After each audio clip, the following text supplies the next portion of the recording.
as we celebrate Workers' Day tonight on the show, we take a moment to not only honor the contribution of workers across the country, but also to reflect on the future of work itself.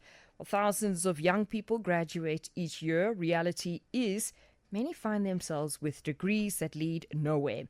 The job market is evolving fast, and the question arises, are our education and training systems keeping up?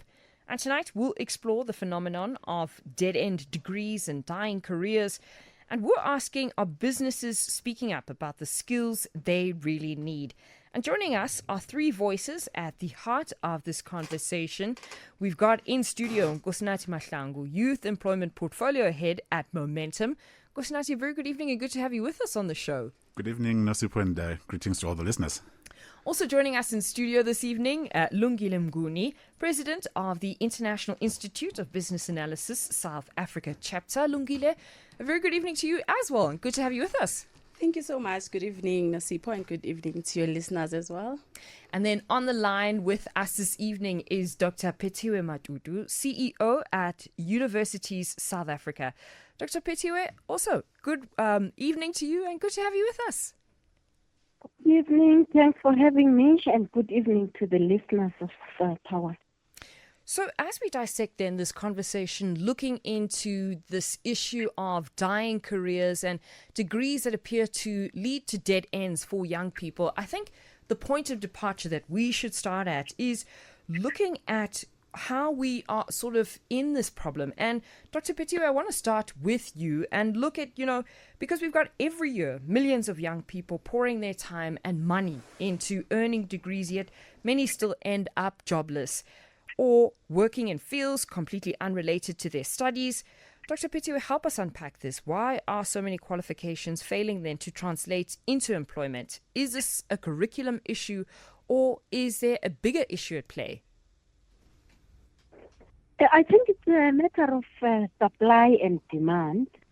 And when the economy is not growing at the fast pace that the graduates are growing, it becomes difficult to match properly. Maybe over time there can be an alignment or a better skills match.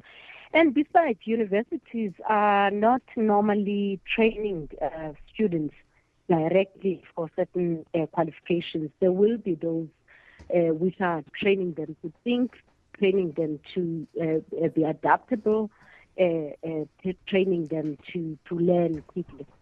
So the idea of not working in exactly the same area sometimes is not too much of a problem. Nkosinathi, I want to bring you into the conversation then, looking at your work at Momentum. Are you seeing a sort of mismatch between qualifications and actual job readiness? Yes, I would say there is definitely a mismatch, Nosipho. Looking at how young South Africans, especially the unemployed graduates, for instance, you would find that there is a misalignment in terms of what they have studied and what the economy demands of new entrants. So through the work that we do through the Momentum Group Foundation, we have also, picked up that some of the programs don't necessarily equip young people towards the jobs that they are, aiming towards. It's a matter of training for the sake of training, which is something that I wouldn't definitely, condone. However, we need to start now bridging that gap in terms of what does the market, require and what our institutions of higher learning can provide so that we can actually get graduates, placed into jobs and have that supply versus demand equilibrium. And I want to probe you on that training for the sake of training, because I've covered quite a few stories and I've seen when we cover businesses that talk about training, upskilling graduates or young people, they talk about how it's good for them to at least have some sort of, work experience. But I find that problematic because just having something general doesn't lead to anything specific. Most definitely, it's not a one-size-fits-all approach that we need here, because when you're looking at the workplace experience, you have the skills in terms of how to apply them. But if you're not given an opportunity or a platform where you can apply those skills and get to understand what the world of work demands of you as an employee, young graduates tend to find it very difficult for them to adapt and adjust. So we need to also, make sure that the employability journey also incorporates workplace training, whether internship or some form of, job shadowing, so that once you get that qualification, you already have an idea of what is expected of you on the other side of the line. And then, Lungile, I want to bring you into the conversation now from a sort of business analysis lens then. What skills are missing then from graduates? Thank you very much, Nosipho. So definitely what Kosnachi was really alluding to, that employability, right, looks at the gaps of the skills that are out there.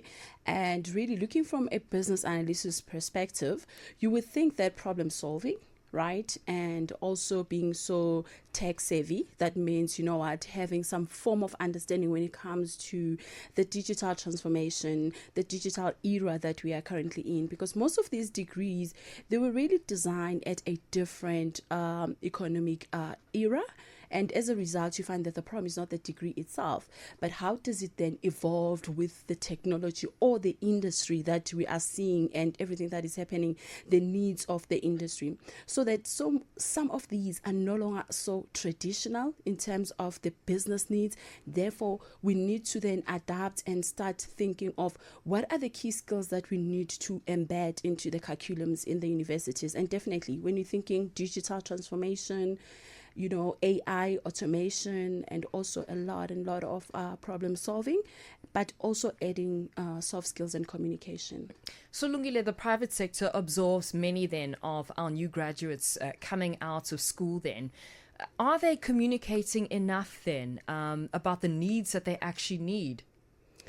So right now, I do see that there is an interest around what organizations are putting out there. However, it could happen at a bit more speed and consistency, ensuring that as we take in graduates, as we taking in interns, we are then equipping them for what the businesses are really looking for, because they come with good qualifications, they are well learned and all of that. But you also remember that we are hiring at an era whereby we are doing remote work. There is no longer that office environment and culture where we were learning from our other colleagues and so forth. So it's very important for businesses, therefore, to embed in them upskilling of the current workforce and also training for those that they are onboarding. 17 minutes now past 6 o'clock on Power Business. We are in conversation now with our guest, Lungile Mnguni, President of the International Institute of Business Analysis South Africa. Also joining the panel for this discussion, Nkosinathi Mahlangu, Youth Employment Portfolio Head at Momentum, and rounding up the panel, Dr. Pethiwe Madudu, CEO at Universities of South Africa. And Dr. Pethiwe, on our discussion around dead-end degrees and dying careers, I want to bring you in here, as we've heard from the sort of business side about what are the sort of gaps they're picking up. Maybe let's look then in the current structure of higher education. Is it flexible enough then to respond quickly to these shifting demands, or is there a lag then that's costing young people opportunities? The qualifications differ. There will be those which are career-oriented, your physical health sciences, education, social work, accounting, and so on. And you'll find out that within those qualifications, there is a practical component where students are supposed to be at the workplace for some time. And then there will be those qualifications which are within the technical and vocational kind of area, where graduates spend almost the same time in the workplace as they spend at the university. So it becomes much more easier, and there are advisors within those types of qualifications from private sector, which are part of the university insofar as what is missing, what needs to be added within the curriculum, so they fit both ways. Academics are feeding that side, and the private sector is feeding the other side. And we have experienced that with qualifications such as your accounting qualification, where they felt that there needs to be more of the practical side of things and the skill set, which is much more practical within the curriculum. And the curriculum has had to be evaluated, and it is in the process of changing, and some universities have changed already. So there is, particularly with those areas or those qualifications which are much more career-oriented, where it becomes difficult are the traditional academic qualifications, where there are specific skill sets which are acquired within the universities, your sociology, your psychology sometimes, and so on. And the expectation is that philosophy, the expectation is that you are training these people for a particular purpose, and there has been an element of critical thinking, an element of learning, relearning, and there has been an element of adaptability, understanding the entire world holistically.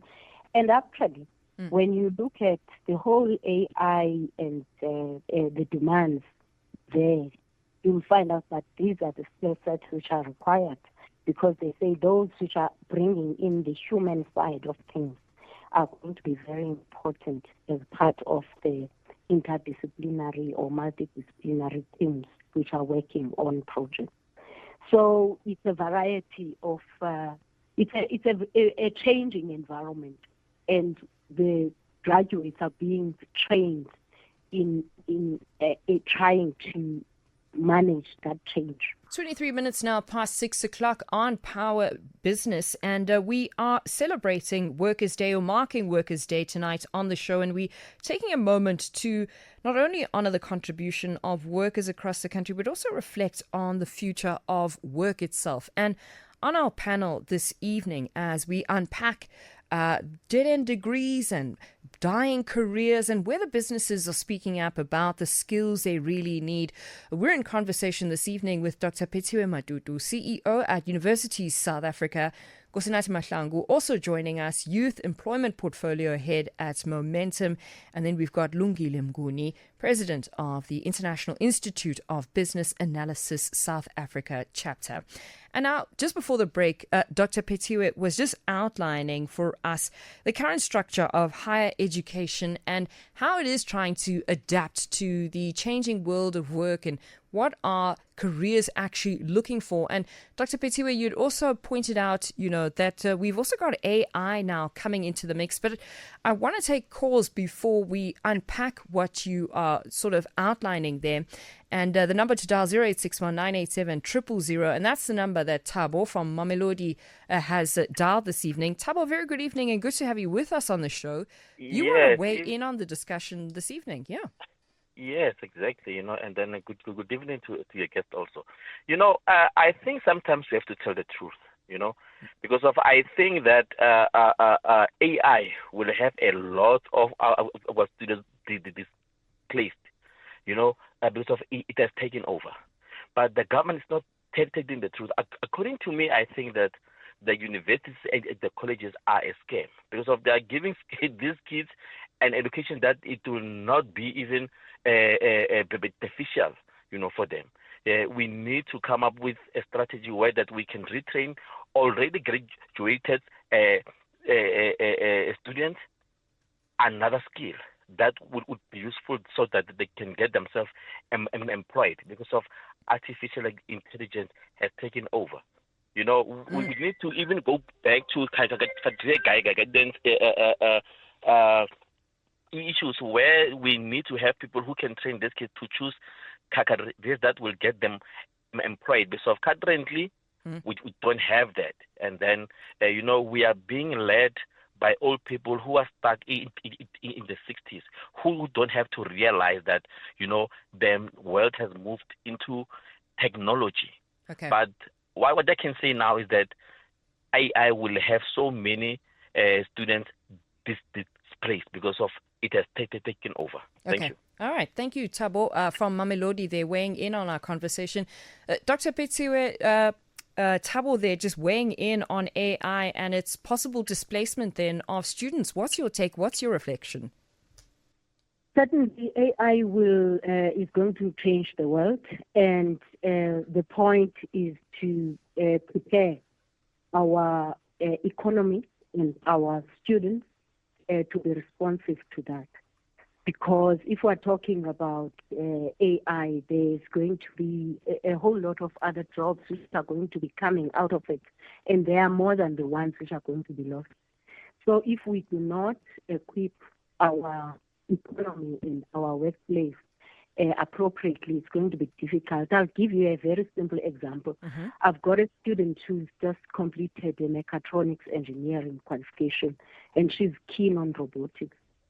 And looking at our economy right now, there are quite a few areas where she could work.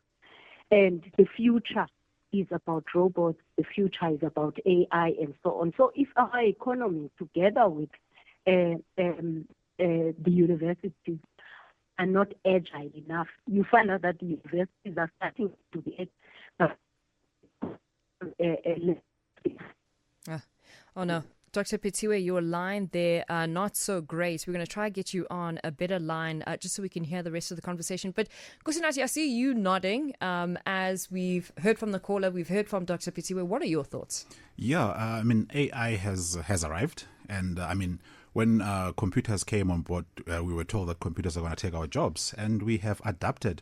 So I think the human touch or the human element will still be needed in the economy. So it's a matter of now having a proactive approach than reacting every time there is a disruption in the system.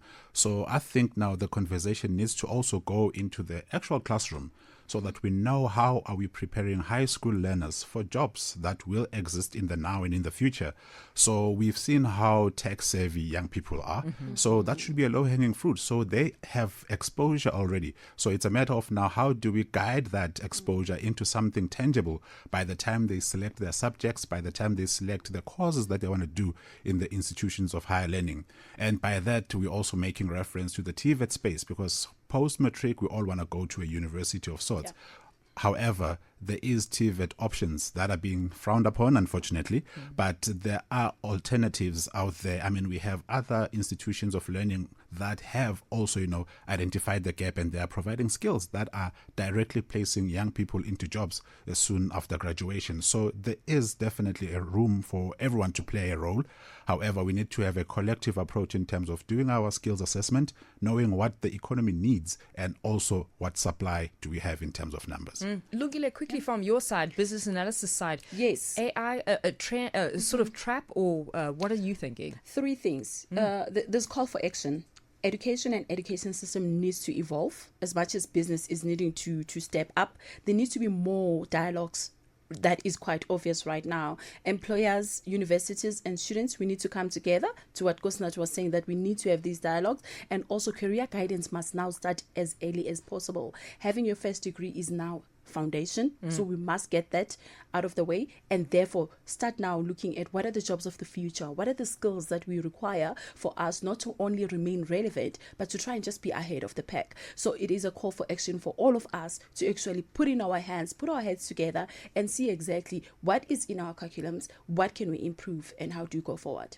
All right, it's now 6:30 exactly on Power Business. We're in discussion with our panelists this evening, Lungile Mnguni, President of the International Institute of Business Analysis South Africa Chapter, Nkosinathi Mahlangu, Youth Employment Portfolio Head at Momentum, and Dr. Petiwe Madudu, CEO at University South Africa, looking at dead-end degrees and dying careers. 26 minutes now to 7 o'clock on Power Business, the special Workers' Day edition of the show, looking at the world of work and the changing dynamics there. And just before the news break, we were in discussion around AI and whether it's being seen as a tool or a threat when it comes to both education and the workplace in which many of our graduates then find ourselves in. And now we're going to take some calls just to get some reaction then from the listeners on the show. And I'm going to start with Pitso from Soshanguve. Pitso, very good evening to you and good to have you with us on the show.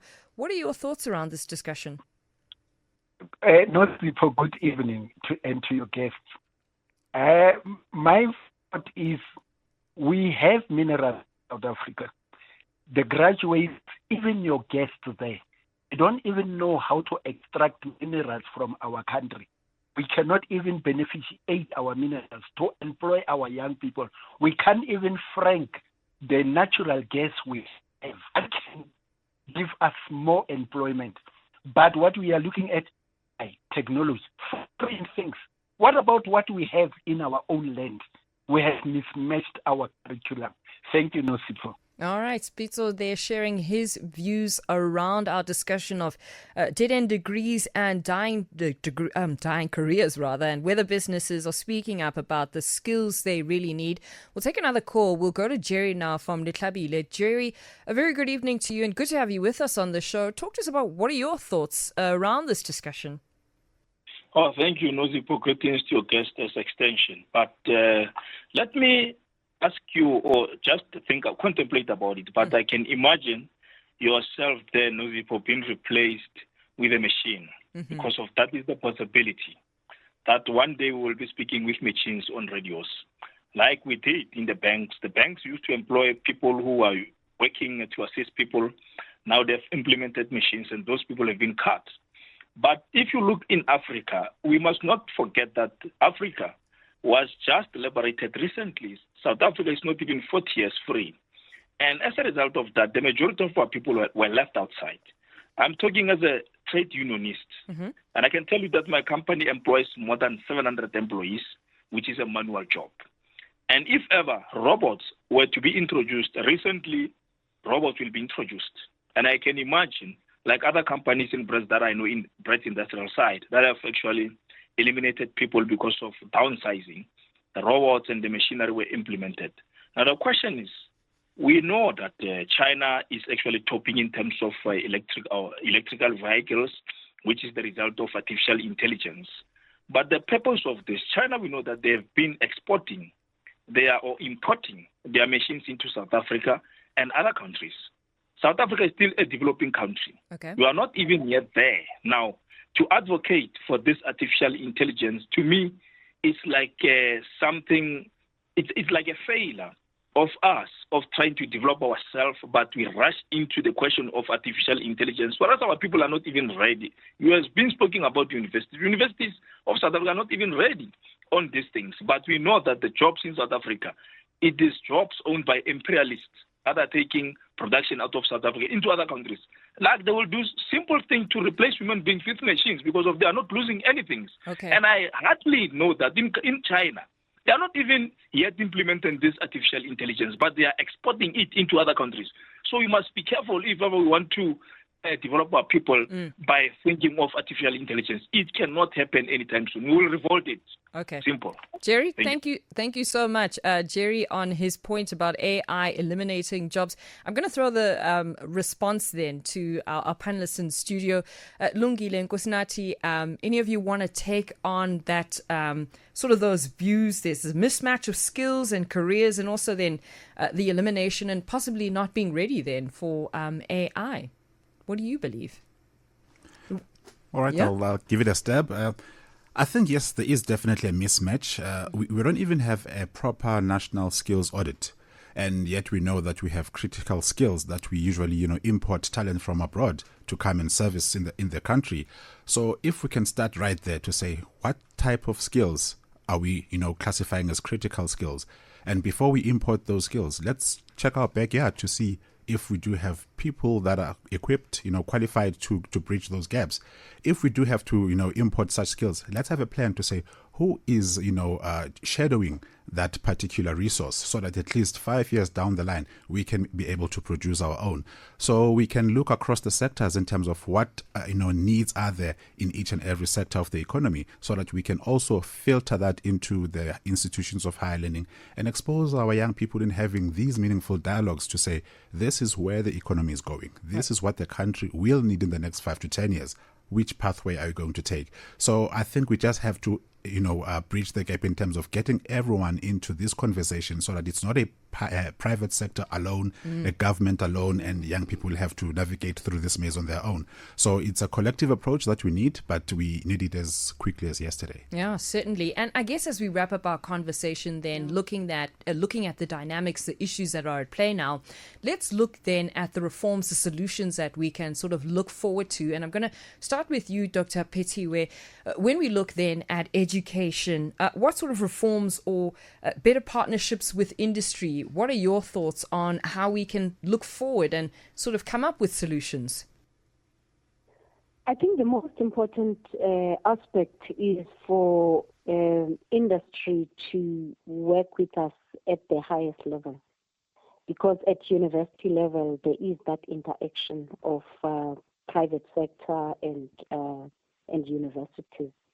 I think at the highest level it's important to look at the availability of positions, because we do have a long critical skills list, and also basic education has to be involved, because the majority of the positions are either mid-level, or they require the gateway subjects. So if we are not producing those gateway subjects at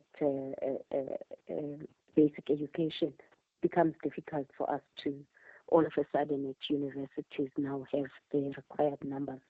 So that communication is quite crucial at an organized level like DUSA and so on, with the highest level like ourselves at universities. All right. And Nkosinathi, I'm going to move to you then. Give us your thoughts then as we wrap up this conversation. What actionable steps can be taken? Well, in terms of actionable steps, I will approach this from a corporate perspective in terms of, as corporate South Africa, we also need to play a role and start growing our own timber. And by saying that, I mean, Momentum Group, we're in the financial services space. We also have, a big shortage of financial advisors, especially African financial advisors. So it's a matter of what are we doing about it? So we have started to engage, institutions of higher learning to say, how do we make financial advice a viable career from a young person's perspective? So we also need to look in terms of our respective sectors to say, how do we grow our own timber in terms of, playing a role and help fast track the employability and the economically active participation of our youth. So I think we need to do that and then seek strategic partners that will help us get that so that we can answer this big conundrum of youth unemployment. All right, Lungile, you'll get the last word in then this evening. What sort of steps should we be seeing? A change in hiring practices? What are your thoughts?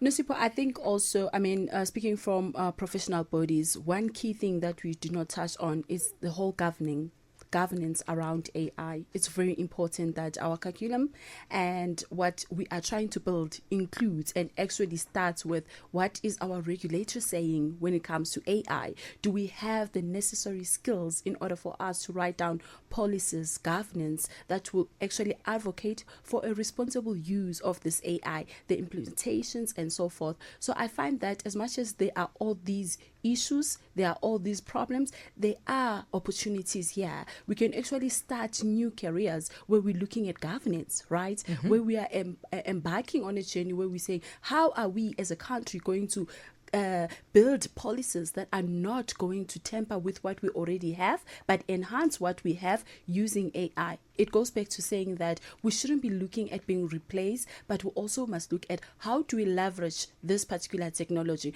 And one of the key things that we need to do, we need to look at governance. How do we then stand up and advocate for responsible use of AI? And do we even have that in our curriculums? Do we even have that type of a skill set? Is there a person out there who is a risk officer when it comes to AI? So those are the things that we need to start talking about when we're talking to the academics, the corporates, and also the students, to say there is a whole merging of technology. However, how do we govern for that going forward? On that note, that's where we're going to wrap up our discussion then this evening on dead-end degrees and dying careers. Thank you so much to my guests this evening on the panel, Dr. Pethiwe Matutu, CEO at Universities South Africa, Nkosinathi Mahlangu, Youth Employment Portfolio Head at Momentum, and Lungile Mnguni, President of International Institute of Business Analysis, South Africa chapter. A lot to chew on when it comes to that discussion, but despite the problems, there are some green shoots, some solutions that can be found. But of course, it is a collective sort of approach that will be needed when we look at the path going forward.